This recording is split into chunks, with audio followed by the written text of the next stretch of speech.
With the return of this twin flame connection, what we're kind of getting here is this person has purposely stayed in these karmic loops that may have been short term, may have been long term, but they were never really with the commitment. Understanding that they weren't at the like alchemy that they needed to be at for this connection. Because we were even getting, before we even got the twin flame card with that song, it's like forcing themselves to kind of never really be alone, because when they're alone, a whole lot of this comes out. And it feels like it's a lot of not feeling good about themselves. What's different that's happening this time is they actually have restored some kind of balance by being alone. Not putting themselves in any kind of dynamic just because they need something to kind of suppress whatever pain or anger that they have at themselves. They're letting themselves actually do the work and feel it. However, we do have a very strong not feeling, they're hoping, they're manifesting some kind of forgiveness here, that there's been enough peace. I don't know what that means. There's been enough peace with you. Maybe you've been doing a lot of healing work, that maybe you can meet somewhere emotionally. Because the thing is, it feels like this person was very intelligent in like ways of life, or even book smart, but when it came to like emotional maturity, dump. Like, I mean, it is what it is.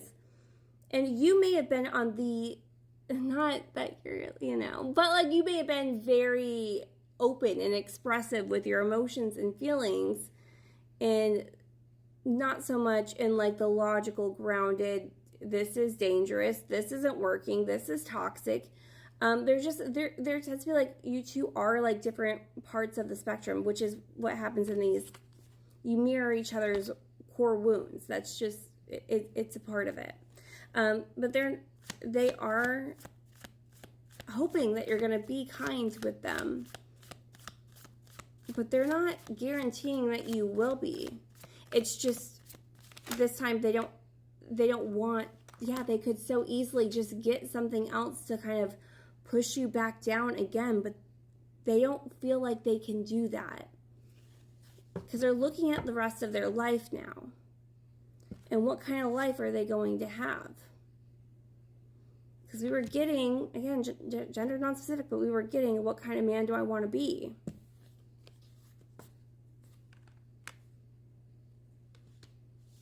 Okay. Can we get clarification on that?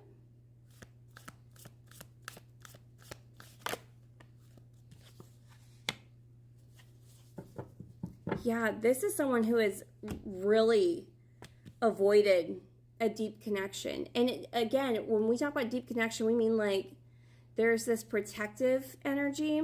I was watching this video earlier today too of someone crashing out over the Twilight movie, so Twilight might be significant here too, about like the relationship with Leah Black and whatever homeboy's name was, about imprinting. You imprinted on them.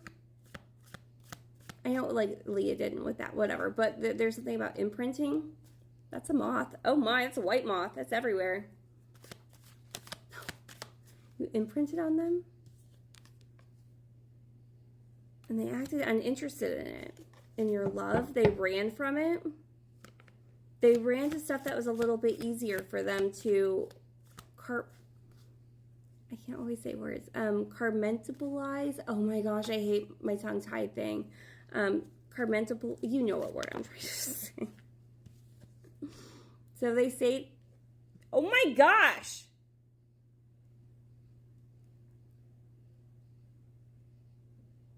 Always partying.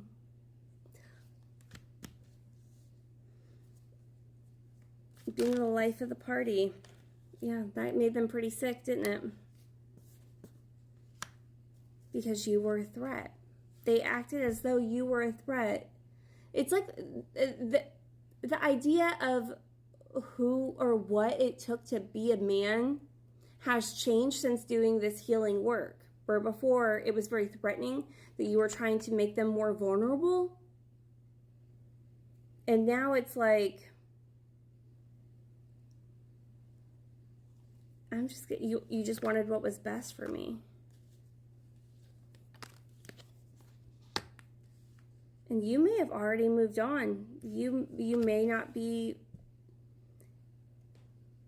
you don't even, there's something, you've either moved on or you have found peace because you don't want to fight with them.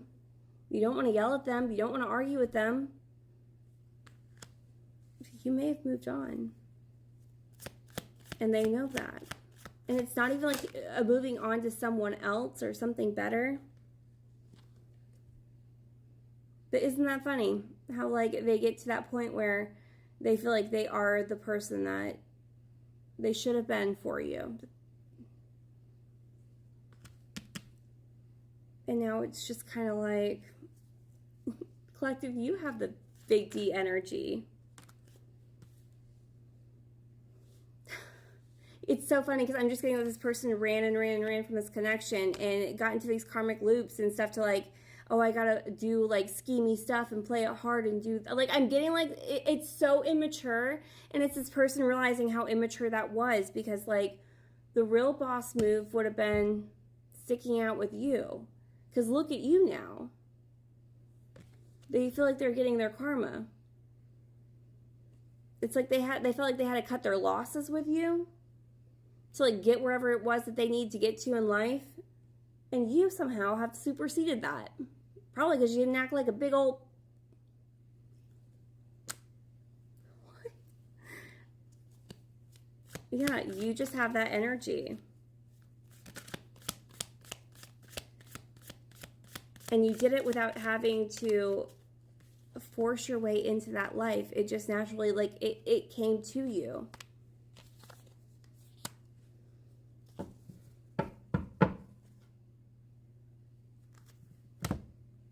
There's something about the last connection that they were in with the impersonation card that really did it for them, that made them feel like, okay, this is getting too close to home. Whoever that last person was, there is something about them that just really, I don't know if they said things or they did things or they had a certain kind of personality that it was a constant trigger. It was a constant trigger for them. But it was the amateur. It wasn't the real thing. It wasn't what they wanted to invest in. It made them even more aware that it's you. It's good for 3.